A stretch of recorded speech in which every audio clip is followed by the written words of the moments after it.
vídeo de 50 minutos de uma senhora aleatória. Eu estava procurando algum vídeo no YouTube que me desse alguma luz para minhas questões existenciais que eu estou tendo no momento. E apareceu esse vídeo falando assim que a versão que você tem medo de se tornar é exatamente a versão sua que você deveria perseguir, digamos assim. Me inspirou bastante, falando muito sobre uma psicologia junguiana, sobre sombra e busca dessa individualidade, não tenho certeza se é bem essa palavra que ela usa. E logo na sequência apareceu pra mim um vídeo de um menino que também nunca tinha aparecido pra mim, falando que o celular tá arruinando a vida dele e o que ele tá fazendo a respeito disso, que é uma das coisas que também tem despertado meu interesse recentemente.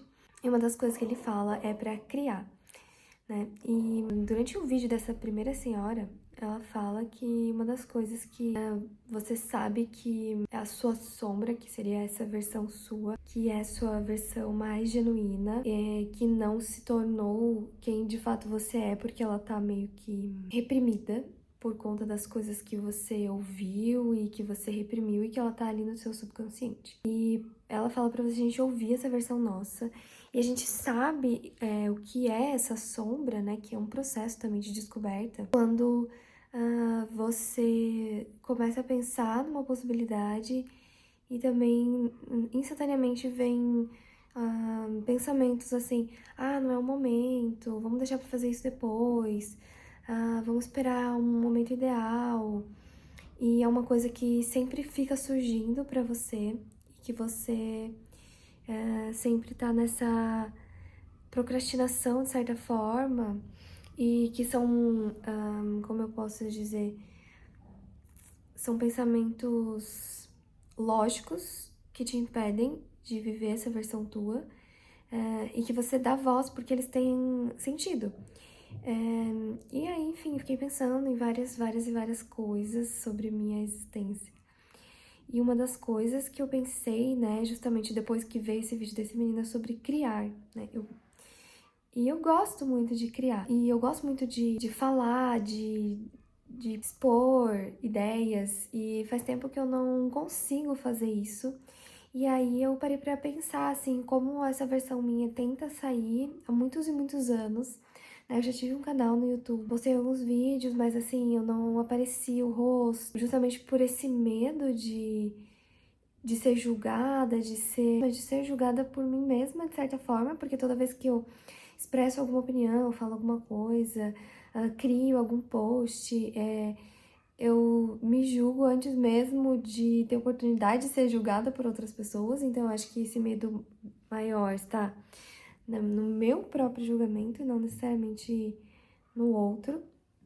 Também eu criei um podcast recentemente que eu não me mostro, né, que eu não me identifico, e isso me limita muito, né, justamente por esse medo dessa pessoa que eu posso me tornar.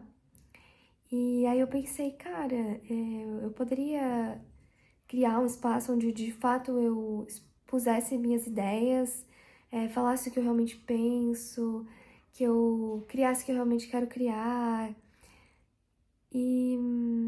Mas aí eu pensei assim, mas eu tô cansada sem maquiagem depois de um dia de trabalho intenso, vamos deixar pra uma outra hora. E será que não foi essa minha sombra falando? Enfim, e aí eu decidi pegar o celular e gravar esse take, que talvez faça parte do meu primeiro vídeo sobre essa temática.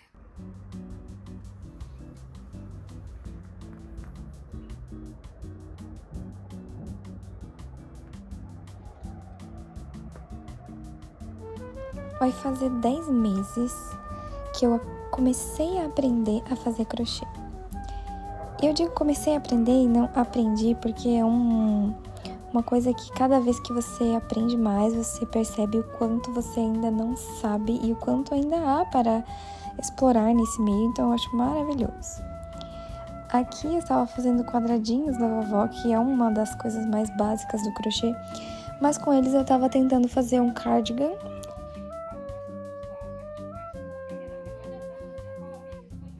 Uma das coisas interessantes em ser terapeuta ocupacional é o raciocínio que vem automaticamente quando você está fazendo qualquer coisa na sua vida, pensando sobre a complexidade do fazer.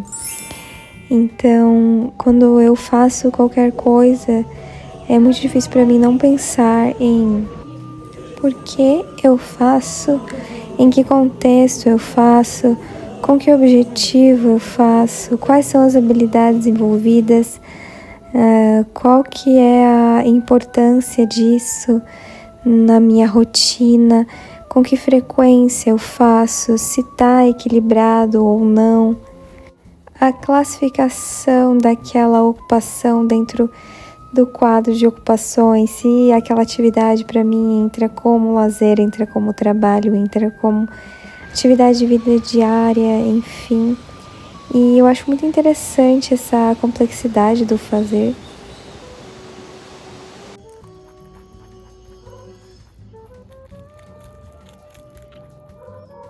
Outra reflexão que eu acho interessante em relação às ocupações e o quanto é muito legal que exista uma ciência e profissionais que estudam ela e aplicam essa ciência por conta de que o fazer humano ele é muito complexo e muitas vezes a gente pensa que apenas se engajar em ocupações prazerosas vai ser suficiente para resolver os nossos problemas.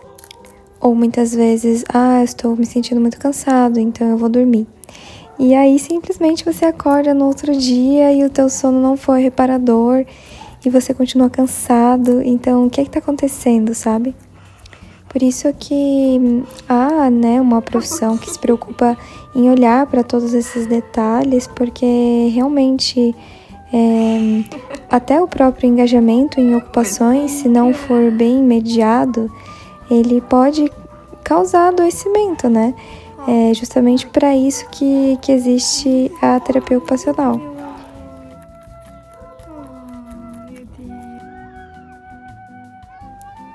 E por passando essa reflexão do profissional para o pessoal, eu vejo o quanto é necessário a gente se envolver em ocupações significativas, por uma constância específica e por um determinado tempo